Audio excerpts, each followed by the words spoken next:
It started like any other excavation. A group of Israeli and American archaeologists had been working quietly near a forgotten section of the Judean hills. No press coverage, no official backing, just whispers of an ancient scroll that hinted at a hidden chamber beneath the ruins. Most thought it was just another dead end, until their ground-penetrating radar showed something unnatural. Under 30 feet of stone and dirt was a massive rectangular chamber, perfectly cut, untouched for what might have been thousands of years. The shape, the alignment, the measurements, they matched descriptions found in biblical texts. And that's when one of the team members whispered the words no one dared say aloud. Could it be the Ark? They kept the site secret, covering the chamber's entrance before the government could intervene. But what they unearthed inside wasn't just ancient, it was unlike anything they'd ever seen. And then, something even stranger happened when they opened the vault.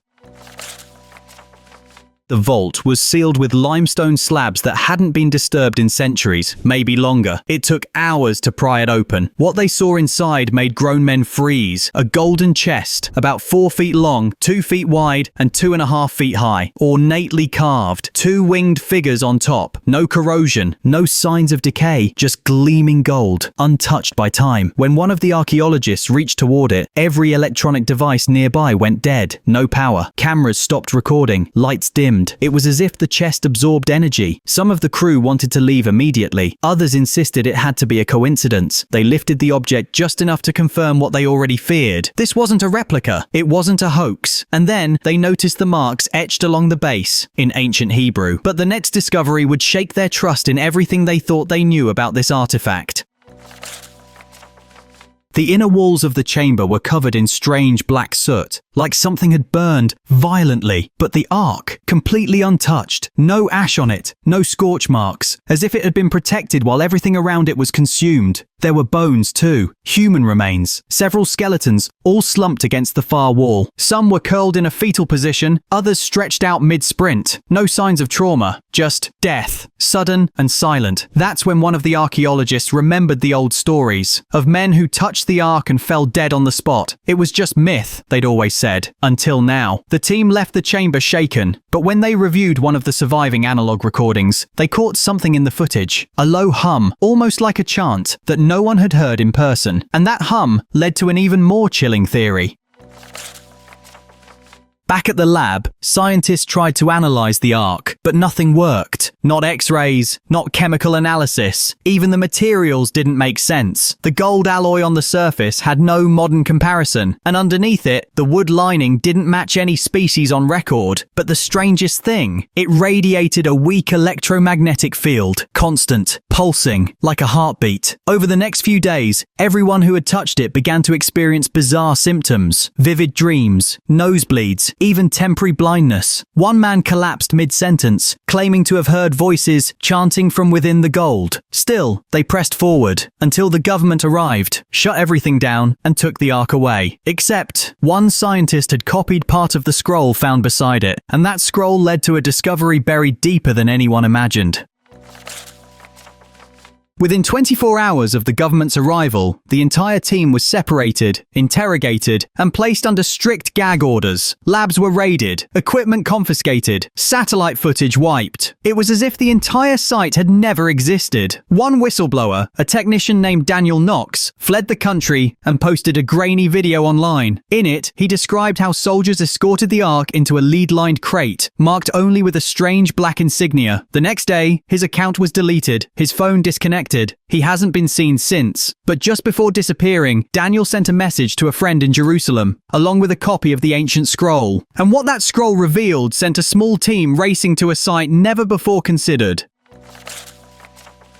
The scroll mentioned a second hiding place, beneath the mount where 2 temples fell. That could only mean one thing, the Temple Mount in Jerusalem, but no one had ever dared dig there. Political tension, religious significance, and historical weight made it the most protected piece of ground on Earth. Still, the wording was clear. The scroll referenced a chamber of mirrors below the foundation stone, sealed in the days of Jeremiah. A controversial professor from Tel Aviv, who had long been dismissed as a conspiracy theorist, had proposed this theory decades ago. No one listened. listened. Until now. Using underground imaging tech smuggled in piece by piece, a team scanned beneath the mount. What they found stunned even the skeptics. Hollow pockets, right where the scroll described. But there was something else. A strange magnetic reading unlike anything natural. That magnetic field would soon reveal another long-buried secret hidden in plain sight for centuries.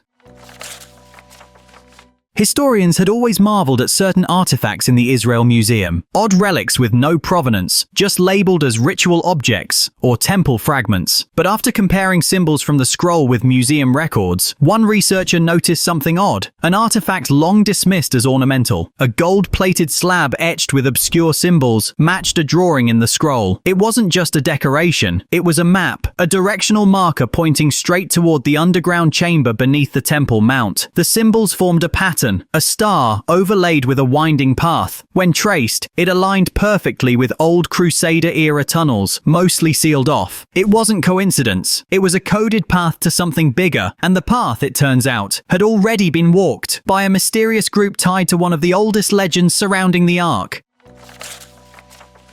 For centuries, Ethiopian priests claimed the Ark had been taken to Aksum, a guarded chapel there, known only to a few, supposedly housed it under armed protection by a chosen guardian who could never leave. Most Western scholars dismissed the claim, but fresh evidence from the scroll connected this legend to Jerusalem, mentioning the lion's branch that fled south, carrying the fire of heaven. That lion's branch was a known reference to the Solomonic dynasty. The implication, the Ark had been moved temporarily to Ethiopia and returned later in secret. Photos from the Aksum chapel showed a mysterious empty pedestal surrounded by scorch marks. Something had been there, and whatever it was, it hadn't been gone long. But why was it brought back? And by whom? A cryptic letter from an American intelligence agent would soon reveal the next piece of the puzzle.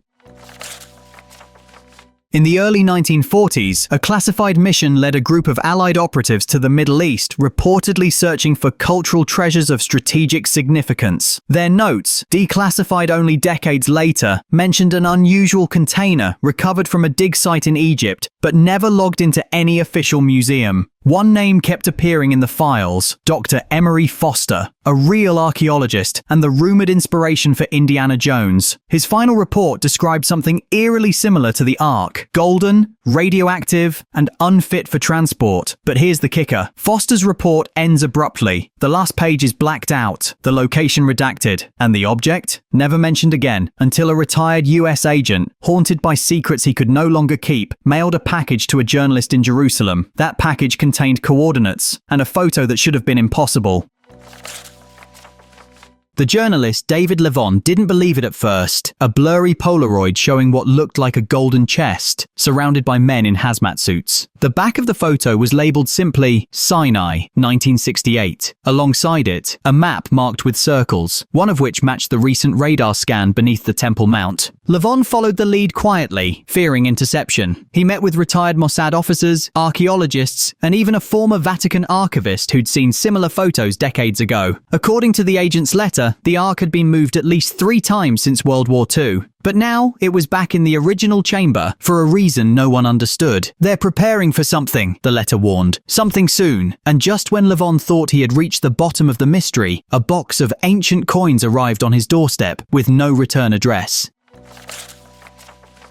The coins were ancient, silver shekels from the Second Temple period, but they weren't museum quality. They were pristine, like they'd never been handled, buried, or exposed to the elements. Experts couldn't explain it. Alongside them was a scrap of parchment with coordinates, matching a dig site recently shut down by Israeli authorities without explanation. Levon managed to sneak in, disguised as a surveyor. What he found was a site hastily buried, concrete poured over the entrance, but some of the gear left behind suggested something had been taken. Fast. Whispers spread among the artifact black market. A private collector in Switzerland had allegedly paid over $10 million for a relic not of this earth. And the people moving these relics? Not just archaeologists, mercenaries, intelligence agents, and private contractors. Someone was collecting ancient power sources, and one name kept coming up, an institution that had always denied its involvement.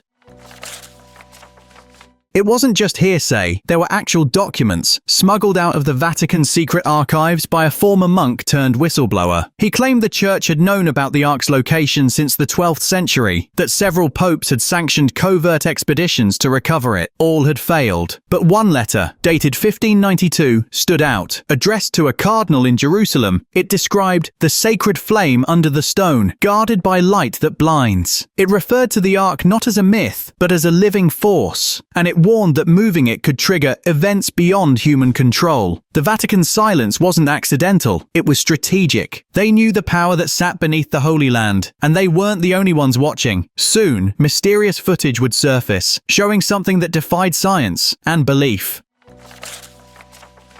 The tunnels under Jerusalem are a maze, some natural, others carved out over millennia. A team of freelance explorers, equipped with night vision and thermal cameras, captured something chilling on video. Flashes of blue and white light appearing out of nowhere. No known electrical sources, no heat signatures, just bursts of light, almost like plasma, pulsing along the walls. One man collapsed during filming, claiming he felt something pass through him, like a wave of static and ice. He was later diagnosed with severe neural trauma, despite no injuries. The footage was sent anonymously to Levon, who verified its authenticity. When slowed down frame by frame, one burst of light showed a shape, brief and barely visible, but it resembled the top of the Ark, with the winged figures crackling in energy. And in the next chamber, they found something even more impossible.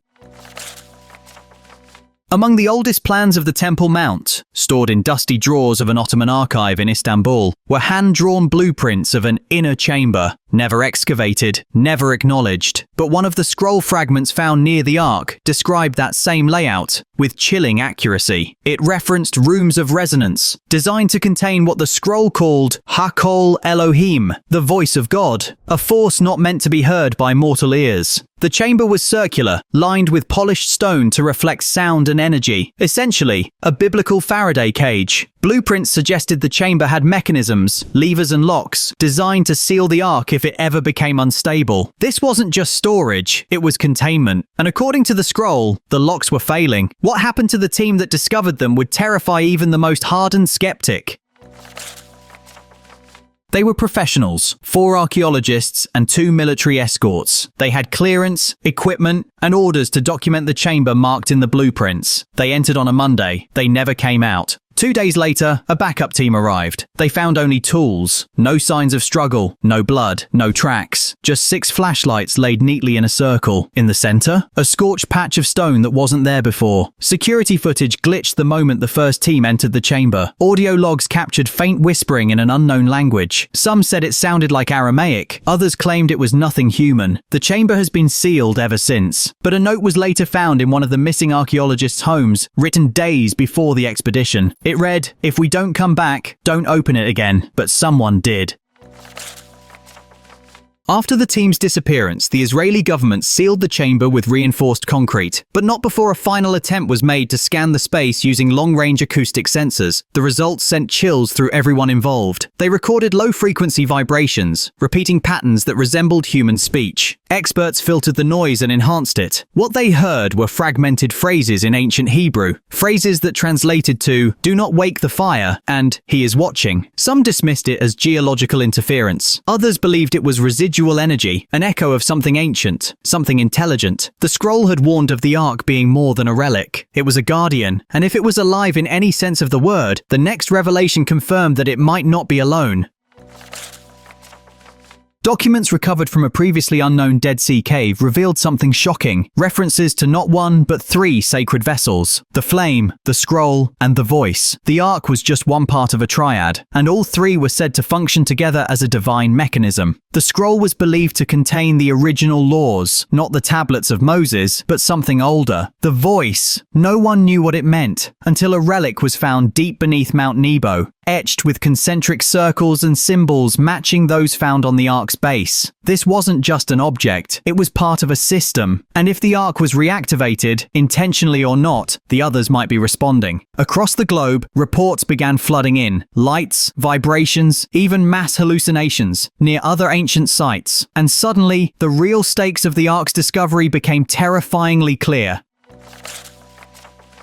For centuries, the Ark was a symbol, a myth. But now, it was proven real and active. That changed the game, not just for archaeologists and historians, but for world powers, religious institutions, and intelligence agencies. What if the Ark was not built by men at all? What if it was left behind by something older or otherworldly? The scrolls spoke of the fire carried on wings and voices that spoke from the storm, descriptions that eerily echo modern accounts of unidentified aerial phenomena. If the Ark was a device, not a relic, what was it made to do? Some believed it was a weapon, others, a communicator, or a seal keeping something locked away. But if the wrong hands activated it, it might not just be secrets that are unleashed.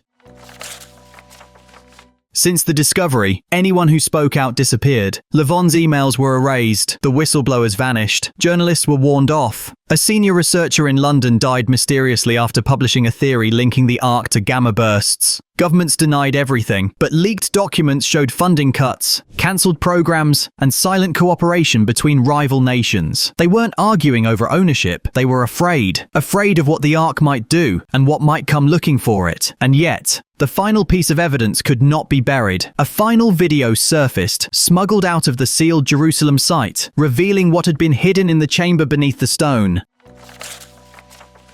The video was short, less than a minute, but it changed everything. It showed the Ark, glowing faintly, floating above the ground. Around it, symbols on the chamber walls shimmered like fire, and at the center of the room, what looked like a tear in space. Not a shadow, not a reflection, a ripple, a doorway. The camera shook. A loud hum filled the air, and then the screen went black. The message was clear. The Ark had awakened. Whether it was calling something or warning us, no one knew. But one thing was certain. The Ark of the Covenant had never been lost. It was waiting.